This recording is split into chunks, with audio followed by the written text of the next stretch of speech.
그래서 올해 여러분들이 나름대로 열심히 뭔가에 정진하셨다면 지금 연말, 뭐 한 해의 마지막 이때만큼은 저는 연말은 그러려고 있는 거라고 생각해요.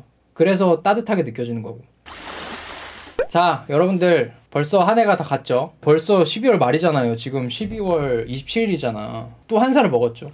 저는 이제 좀 무섭습니다. 그래도 이제 내년 언제부터였지? 만 나이를 쓴다고 하니까 숫자는 안 올라가겠네요. 아무 의미 없지만, 아니 제가 예전에 부모님이 나이가 들면 시간이 빨리 간다는 말을 해주셨을 때 이게 뭔 소린가 했는데 진짜 맞는 것 같지 않아요?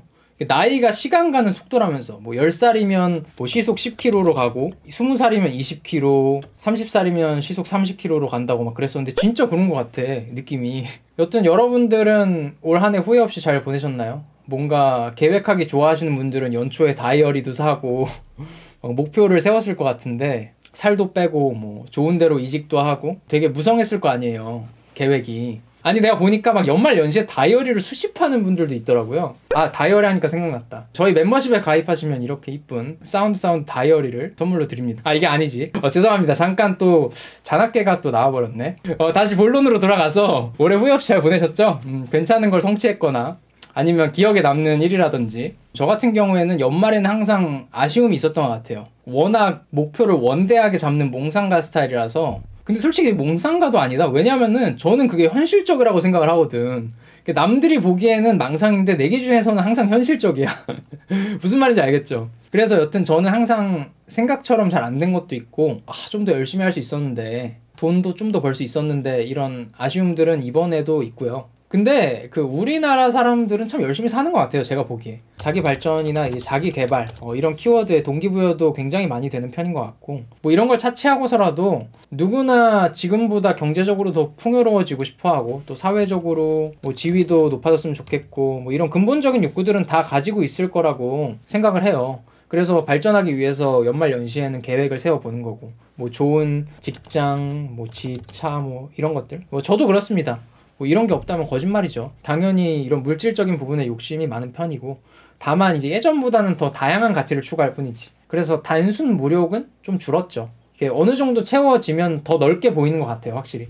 근데 이런 게 궁금하지 않아요? 왜 우리는 더 많은 부와 명성, 그리고 지위, 뭐 아름다운 외모, 뭐 이런 걸 열망하게 될까? 제가 뭐 저번 뉴스레터에서도 보내드렸지만 이거에 대한 이유를 저 깊숙한 곳까지, 아주 깊숙한 곳까지 파고 들어보면 결국 더 사랑받고 싶어서가 아닐까 생각을 합니다. 사랑이란 일종의 뭐 관심이자 존중이고 존경이니까. 이게 사랑을 받는다는 건 더 관심을 받을 수 있다는 거고, 내 존재에 더 주목해주고 내가 무슨 말을 해도 지지해주는 사람이 많아진다는 거죠. 그러니까 이게 사랑을 받고 싶은 게 누구나 갖고 있는 원초적인 욕구예요. 이거는 아이일 때부터 갖게 되는 거죠. 갓난아기들도 사랑을 못 받으면 울잖아. 근데 이 사랑이라는 게 이게 독립적인 가치인가? 라고 물어본다면 아니라는 거예요. 사랑뿐만 아니라 우리가 어떤 것에 대한 열망이나 만족도를 이야기할 때는 타인과의 관계를 떼어놓고 볼 수가 없죠. 모든 가치는 결국 다 상대적인 거니까. 뭐 예를 들어서 많은 돈을 원한다고 하면 내가 속해 있는 중거 집단에 비해 많은 돈을 벌고 싶다는 뜻이고, 또 지위라는 건 단어 그 자체가 관계 속에서 우월한 위치라는 말이죠. 다 타인과의 관계 사이에서 생겨나는 말인 거예요. 이 타인이란 존재가 없으면 뭐 돈이니 지위니 뭐 그런 게 무슨 의미가 있겠어. 돈이란 것도 사실 타인과의 관계에서 사용할 수 있는 믿음 체계거든요, 본질적으로. 그래서 우리는 결국 더 사랑받고 싶어서 열심히 살게 되는 거예요. 어떤 면에서 상대적으로 우위에 서야지 관심이나 존경이나 존중을 더 받을 수가 있으니까. 그리고 그게 기분이 굉장히 구시고, 문학 작품을 이렇게 즐겨봐도 뭐 요즘 유행하는 재벌집 막내 아들을 봐도 그래요. 대부분의 서사가 사랑을 갈구하는 인간의 이야기로 이루어져 있습니다. 그 알랭 드 보통이 말했던 것처럼 어른이 된 이후의 삶은 두 가지의 사랑 이야기로 규정할 수 있다고 하죠. 첫 번째는 이성 간의 성적인 사랑을 찾아가는 이야기, 두 번째는 세상이 주는 사랑을 찾아가는 이야기.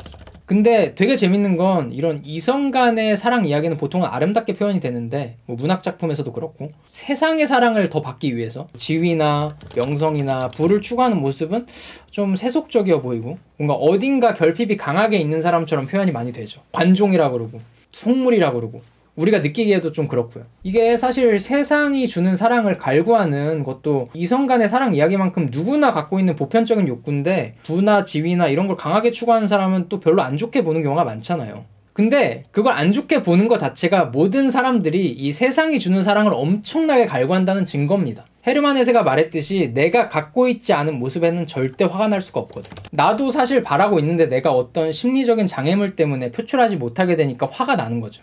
그런 걸 너무 추구하는 사람을 보면. 여튼 다른 사람의 사랑을 더 얻어내기 위해 발전하려고 하고 막 뭔가를 성취하려고 노력한다는 거, 이거는 누구나 갖고 있는 원초적인 욕구고 정말 자연스러운 일이지만 어찌 보면 조금 슬프기도 한 것 같아요. 이 사랑을 얻어내기 위해서 뭔가를 한다. 이 말의 뜻이 뭐냐면 타인의 사랑은 조건적일 수밖에 없다는 거죠. 조건 없는 타인의 사랑은 불가능하다는 겁니다. 이게 불가능하니까 누가 날 좀 조건 없이 사랑해줬으면 좋겠다 이런 마음을 계속 갖게 되는 거고요.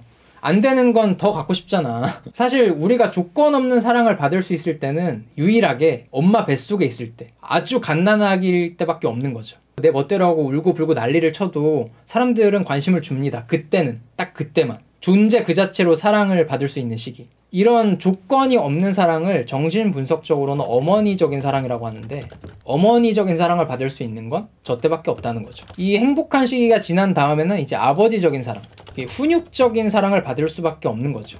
어떤 조건에 부합이 되어야 내가 원하는 사랑을 받을 수 있는 겁니다. 제가 옛날에 그랬었잖아요. 우리가 누군가의 사랑을 원하게 되고 또 누군가와 강렬하게 합쳐지고 싶은 욕망이 끊임없이 생기는 이유는 그 모태라는 에덴에서 금기의 선악과를 잘못 먹어서 쫓겨난 존재이기 때문에 그런 거라고. 금기를 어겨서 받게 되는 영원한 형벌 같은 거죠. 우리는 사랑 때문에 평생 괴로워할 수밖에 없습니다. 계속 외롭고 끊임없이 사랑을 갈구하게 되고, 우리는 그런 형벌 때문에 누군가의 관심이나 사랑이 주어지지 않으면 나 자신을 신뢰하거나 사랑하기가 참 힘들게 되는 거예요. 제가 몇 년 전에 아버지랑 이런 대화를 했었어요.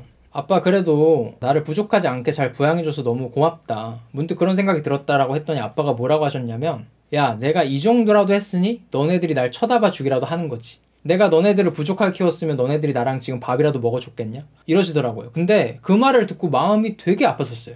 왜 마음이 아팠냐면 사실이니까. 너무 선명하잖아요. 인간이라는 게 그 모태에서 벗어난 순간 죽기 직전까지 조건 없는 타인의 사랑은 받을 수가 없는 거구나 라는 생각이 들더라고. 그 인생의 절반 이상을 사신 아버지도 이 자식 새끼들 사랑을 받기 위해 아직도 노력을 해야 되는 거지. 이런 조건적인 사랑은요, 죽고 난 다음에도 우리를 괴롭힌다는 겁니다. 여러분들 명절 때 차례 지내러 가시는 분들 있을 거예요. 무덤의 상태가 다 똑같나요? 무덤의 상태를 보면 사랑의 계급이 나뉘어져요. 죽은 자인데도. 어떤 무덤은 멋들어진 비석이 세워져 있고 잡초도 이쁘게 잘 쳐져 있고 인간이 다녀간 흔적이 많은데 죽은 이후에도 사랑받고 있는 거죠. 근데 어떤 무덤은 누군가 다녀간 흔적도 없고 잡초도 무성하고 무덤이 아니라 뭐 언덕배기처럼 느껴지죠. 근데 이걸 제가 고등학교 땐가? 20살 땐가? 그런 무덤을 봤을 때 어떤 생각을 했었냐면 지금도 기억이 나요. 사랑받지 못하는 무덤의 주인은 물론 인간의 사랑을 받지는 못하지만 그냥 인간의 사랑을 받지 못한다는 뜻일 뿐이지 자연이 그 사람을 사랑하지 않는다는 뜻은 아니지 않을까? 라는 생각을 했었어요. 인간들은 그 무덤을 사랑하지 않을지 몰라도 동물이나 곤충들은 그런 무덤을 더 사랑할지도 모르잖아요. 근데 내 스스로가 자연이 될 수 있다고 생각을 해요. 이게 무슨 소리냐면 개인이 어떻게 성숙해지는가에 대해서 설명을 했을 때 그 유아기 시절에 조건 없는 어머니의 사랑을 받고 또 어느 순간부터는 질서와 규율을 추구하는 아버지적인 사랑을 받은 다음에 결국에는 내 스스로가 나의 어머니이자 아버지가 될 수 있어야 된다고 했잖아요. 그래서 나는 나의 아버지가 될 수도 있지만 어머니가 될 수도 있다는 겁니다. 나한테는 조건 있는 사랑을 스스로에게 줄 수도 있지만 조건 없는 사랑을 줄 수도 있다는 뜻이죠. 그래서 타인의 사랑을 갈구하면서 치열하게 살고 있는 내 모습이 마음에 들지 않기도 하고 뭐 들떨어져 보이기도 하고 뭐 결과물이 마음에 안 들 수도 있지만 그거랑 상관없이 그런 내 모습도 스스로 사랑해줄 줄 알아야 된다는 겁니다. 성인이 된 다음에 조건 없이 나를 사랑해줄 수 있는 사람은 나뿐이에요. 죽기 직전까지. 왜냐면 타인은 내 결과물밖에 볼 수가 없다니까. 타인들은 내가 겪어온 과정조차도 결과물이 괜찮아야 인정을 해주거든. 내 결과물이 보잘것없으면 과정도 알아봐 주질 않습니다.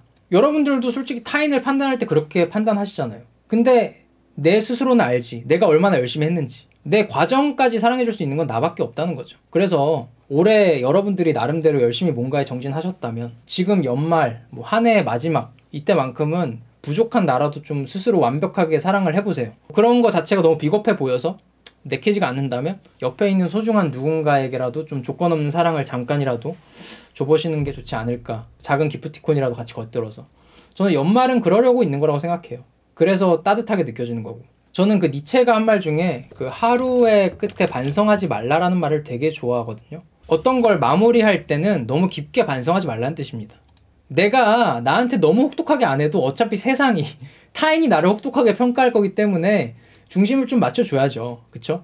사실 뭐 이 말을 하고 싶어서 앞 이야기를 한 건데 그 올 한 해 여러분들 덕분에 진짜 정말 많은 경험을 할 수 있었고 무엇보다 사랑을 많이 받을 수 있어서 좋았어요. 저도 관종이거든요. 아시겠지만 사랑을 주셔서 너무 감사했습니다. 물론 이거는 제가 좀 귀여운 탓이겠지만 내년에도 우리 같이 잘 지내봅시다. 그 뭐 멤버십 하시는 분들은 뵐 일도 많을 테고 또 유튜브 채널에서도 최대한 같이 소통을 하고 발전하는 한 해를 같이 보냈으면 좋겠어요. 제가 내년에 뭔가를 되게 많이 할 것 같거든요. 예감이 좋습니다. 덕분에. 그리고 여러분들도 수고 많았어요. 열심히 하시잖아요. 정말 수고 많았다는 이야기 드리고 싶습니다. 이상입니다.